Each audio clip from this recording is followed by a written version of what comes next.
Hi guys, welcome to my channel. 786 ಈ number ನಮಗೆ ಎಷ್ಟು ಒಳ್ಳೆಯದಾಗುತ್ತೆ ಅಂದರೆ, ಅಂಗಡಿಗಳಲ್ಲಿ 786 ಅಂತ ಬರೆದ್ರೆ ವ್ಯಾಪಾರ ತುಂಬ ಚೆನ್ನಾಗಾಗುತ್ತೆ. ಹಾಗೂ ಮನೆಯ ಬಾಗಿಲ ಮೇಲೂ ಬರೆದ್ರೂ ಸಹ ಹಣ ಯಾವಾಗಲೂ ಹರಿದು ಬರ್ತಾನೆ ಇರುತ್ತೆ. ವ್ಯಾಪಾರದ ದಿವಸ ಪ್ರಾರಂಭ ಮಾಡೋಕ್ಕೂ ಮುನ್ನ ಖಾತೆ ಬರೆಯೋ ಪುಸ್ತಕದಲ್ಲಿ 786 ಅಂತ ಬರೆದು ಶುರು ಮಾಡಿದ್ರೆ ತುಂಬ ಶುಭ ಆಗುತ್ತೆ. ಸ್ವಲ್ಪ ಜನ ಅವರ ಸೈನ್ ಬೋರ್ಡ್ ಅಥವಾ ವಾಹನಗಳ ಮೇಲೆ ಈ ಸಂಖ್ಯೆಯನ್ನು ಹಾಕಿದ್ರೆ ಅತ್ಯಂತ ಶುಭಕರ. ನಿಜವಾಗ್ಲೂ ಹೇಳ್ತೀನಿ, ಈ ನಂಬರಿಂದ ತುಂಬಾ ಒಳ್ಳೆಯದಾಗುತ್ತೆ.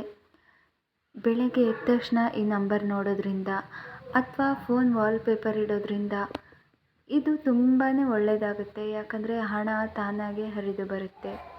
ನೀವು ಹೇಳಿದರೆ ನಂಬೋದಿಲ್ಲ, ಒಂದು ಸಲ ಟ್ರೈ ಮಾಡಿ ನೋಡಿ. ಈ ಸಂಖ್ಯೆಯಿಂದ ನನಗೆ ತುಂಬ ಒಳ್ಳೆಯ ಅನುಭವ ಆಗಿದೆ. ಹಣ ಚೆನ್ನಾಗಿ ಸಿಗ್ತಾ ಇದೆ.